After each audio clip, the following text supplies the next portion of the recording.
Do you know, Sam, there exists a city that is mysteriously beautiful, not in the way brochures promise, not in the way sunlight kisses rooftops or flowers bloom by fountains, but beautiful like a secret, whispered through alleyways older than memory, a city where time folds like parchment, and yesterday walks beside you in silence. This is Edinburgh, a place where the past does not rest beneath your feet. It walks beside you, in the dungeons of its castle, in the laughter that echoes through its haunted vaults, in the sigh of forgotten poets and the footsteps of plague doctors. Some say it's the most haunted city in the world. Others say it's a dream built on volcanic rock and forgotten stories. J.K. Rowling didn't invent Hogwarts here. She discovered it. In the crooked charm of Victoria Street, in the mist that rolls across Greyfriars Graveyard, in the hidden corridors beneath the city that breathe with old secrets. There is something about Edinburgh that refuses to die. The ghosts here are not just spirit, they are ideas, architecture, shadows of what we once were then and might be again. Today we begin a journey, not just through cobblestone streets or castle halls, but through the layers of time and into a city where myths still breathe. Let us show you the beauty that haunts you.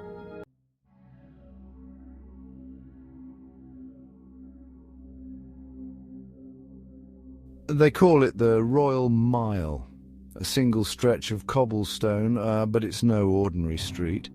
It runs like a spine through Edinburgh's Old Town, from the heights of Edinburgh Castle to the shadows of Holyrood Palace, a mile-long path where monarchs once walked, revolutionaries marched, and secrets were buried. But if you only see stone and tourists, you're not looking closely enough. The Royal Mile has eyes. Every close, those narrow, hidden alleys, has a name and a memory. Flesh Market Close, World's End Close, places where traders once haggled, where the plague once lingered, where ghost stories now echo louder than footsteps.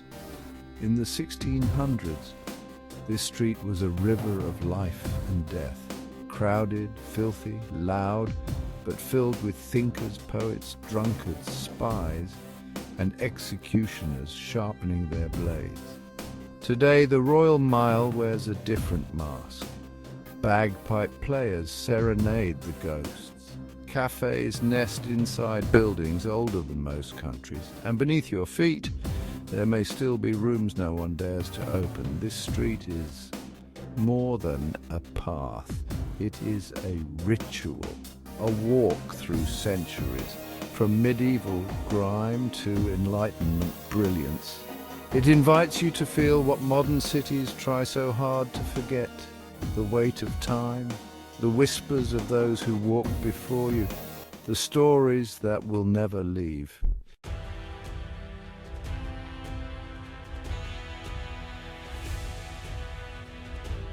High above the city, on a volcanic rock shaped by fire, stands a fortress that has watched over Edinburgh for more than 1,000 years.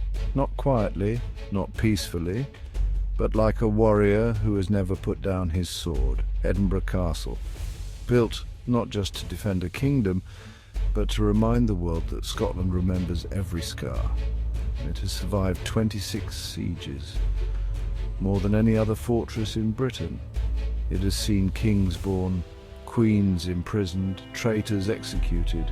Behind its thick stone walls, history has bled, wept, and plotted in silence. Inside lies the Stone of Destiny, an ancient relic said to carry the power of Scottish kings. And nearby, the crown jewels, hidden from invaders, recovered from time. Beneath the glory are dungeons carved into rock, where prisoners of war from distant lands were held in eternal night.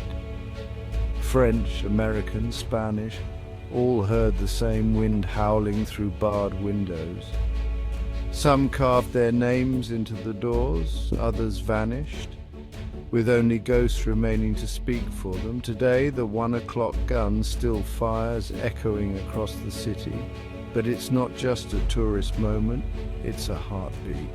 A daily reminder that this castle still breathes. Stand on its walls at dusk, and you'll feel it. The presence of those who once stood there, sword in hand, heart heavy with fate. This is not just stone. It is Scotland's soul carved into the sky.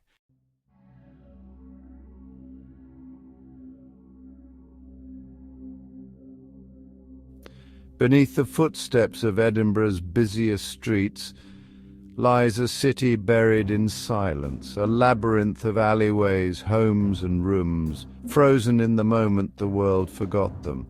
This is Mary King's Close. Not a myth, not a legend, a real street, once vibrant with life, now sealed in stone, as if the plague never ended. In the 17th century, this place was home to merchants, families and children. But when disease came, fast, brutal and unrelenting, the street was closed. Some say it was sealed with the infected still inside. Whether that's truth or myth hardly matters. The walls remember, and many who descend into Mary King's Close today speak of a heaviness, a coldness, as if the souls that lived here never truly left. One room here still holds toys for a child named Annie, a young girl who legend says died here alone, abandoned by her parents. Visitors still bring her gifts. Some claim they feel her tug at their sleeves. But perhaps the most chilling thing is that Mary King's Close was simply built over, forgotten, hidden beneath government buildings, a city on top of a city, a shadow lying directly below the living, and yet hundreds walk above it each day, unaware of the voices, of the cold breath of history that lingers beneath their heels.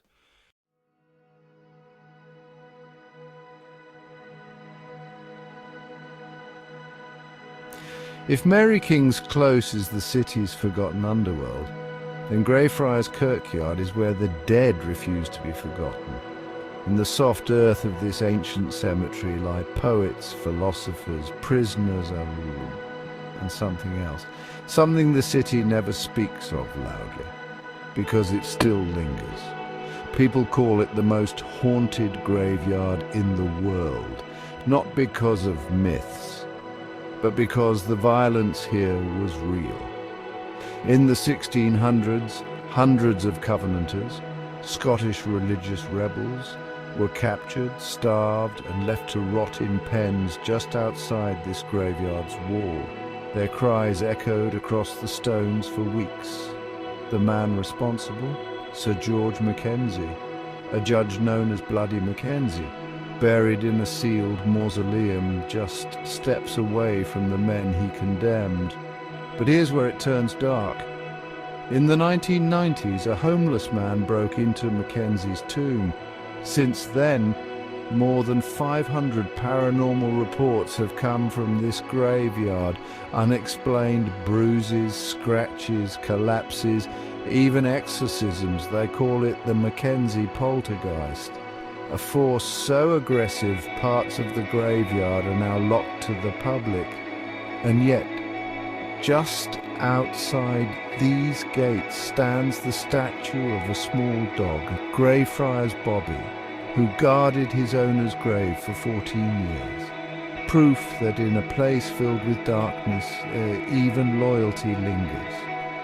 Walk this graveyard and you don't just hear stories. You feel the weight of souls that refuse to leave. Edinburgh remembers its dead, and here the dead remember you back.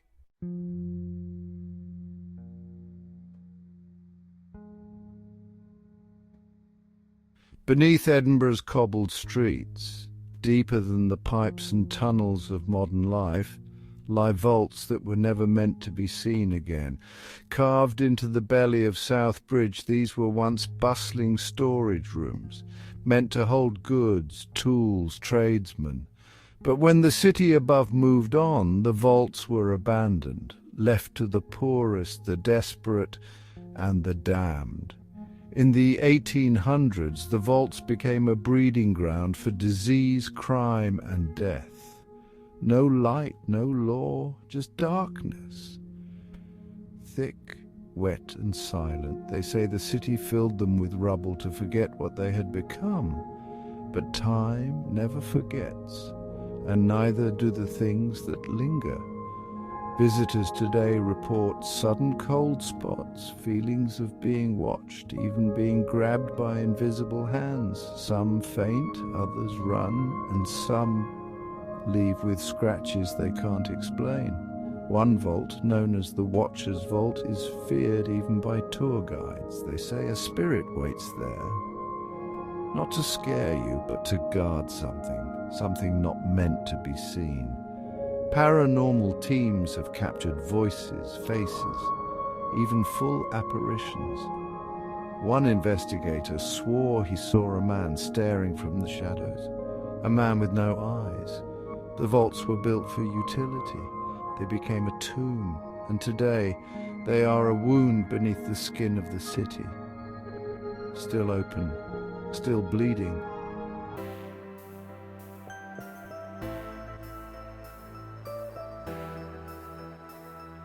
After the vault, the air feels lighter, but even above ground, the past walks quietly beside the present.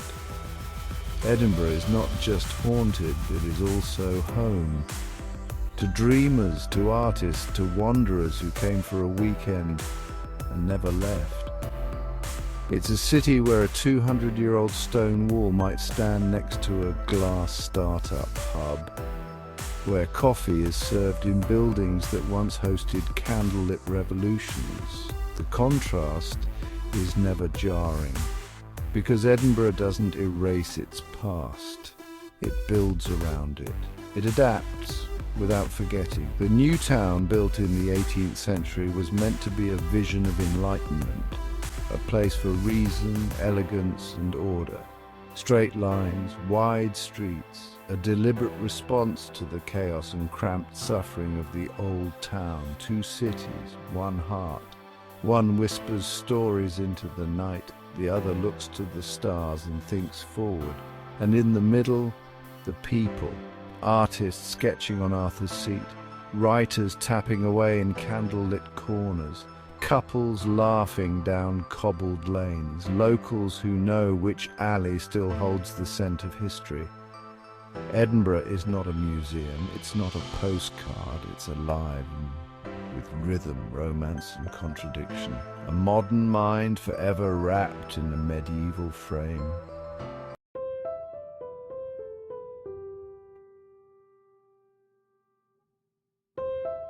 If Edinburgh were just stone and skyline, it would be beautiful. But it is more than that. It is a city made of stories, woven into its soil, whispered in its wind. At the foot of the castle, there's a stone circle.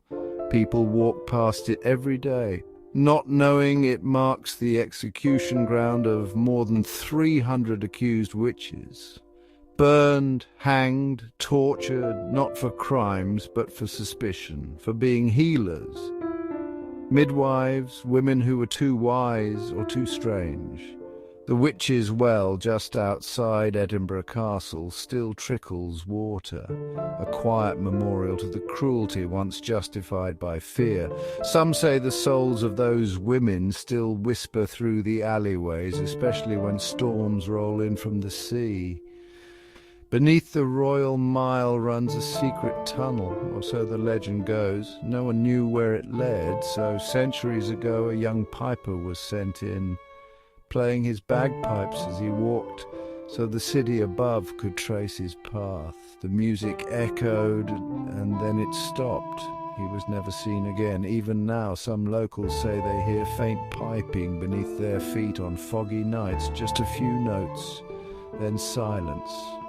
a song forever unfinished. But not all legends here are filled with fear. Some are made of love so loyal it defies death itself.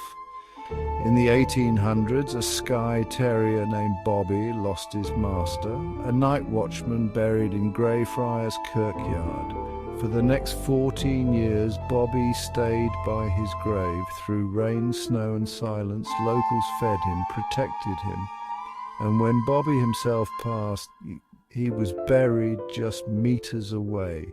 His statue stands today not just as a tribute to a dog, but as a reminder that even in a city filled with ghosts, there is warmth, witches, pipers, dogs who never left. Edinburgh is not just haunted by fear, it is haunted by love, by music, by memory.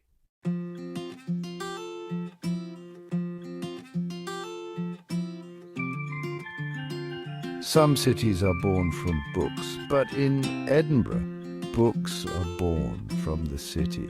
They say J.K. Rowling invented Hogwarts in Edinburgh, but that's not quite true. She discovered it. In the winding bends of Victoria Street, that snake upward like Diagon Alley itself, in the Gothic towers of George Heriot's School with its 4 houses and castle-like grounds, in the presence of Edinburgh Castle, looming like a real-life Hogwarts over the city.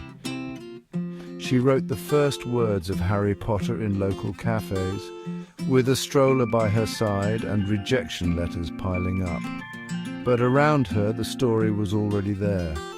Walk through Greyfriars Kirkyard, and you'll see the names she later placed in print. Tom Riddle, McGonagall, Moody. The line between real and magical blurs here, and always has.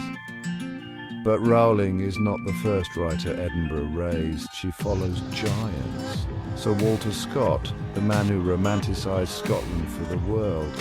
Robert Louis Stevenson, who gave us Jekyll and Hyde.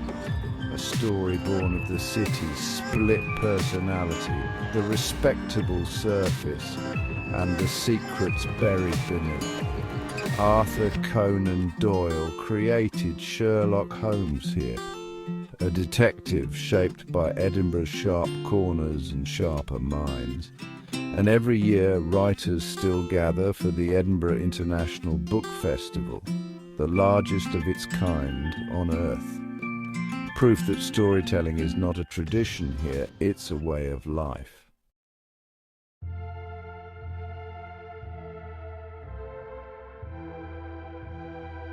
Beneath its haunted alley, beyond its ghost stories and legends, Edinburgh is something else entirely, a living dream, not because it tries to be perfect, but because it dares to hold past and present in the same breath. This city was born on a volcanic rock carved by ancient glaciers. Castle Rock, where the fortress stands today, was once a tribal stronghold. Then a royal seat, then a battleground, and now a symbol. Edinburgh began here, a place of protection, pride and power. As centuries passed, the city grew, upwards, outwards, and downward too, building on top of its own bones. The old town formed organically narrow, crooked, stacked high. The new town was designed grand, symmetrical, full of Enlightenment dreams. Together they became a city where every corner speaks a different century. Today, Edinburgh is not just a relic, it's a rhythm, a lifestyle. Its air smells like rain, roast coffee, old books and new ambition. Trams glide beside medieval buildings. Boutique hotels sleep behind castle walls. Writers, students and lovers walk the same stones as soldiers and witches once did. You'll hear bagpipes and jazz. You'll taste history in a Scotch pie and modernity in vegan street food. From the high tea rooms of the Balmoral to the pubs that line the Grassmarket, every meal feels like a local tradition. Houses with chimneys whisper stories of old winters. Trains depart Waverley Station, taking you through hills, lochs and dreams. Even the bookstores seem alive, as if they know what you're looking for before you do. Edinburgh is a dream because it doesn't shout. It invites, it shows you magic without tricks, history without textbooks, emotion without drama. For some, it's a city of ghosts. For others, a home they haven't lived in yet. It's not just a place you visit, it's a place you carry with you, a place that changes you. This was Edinburgh, the modern medieval dream. A city where time collides its own, and stories never end.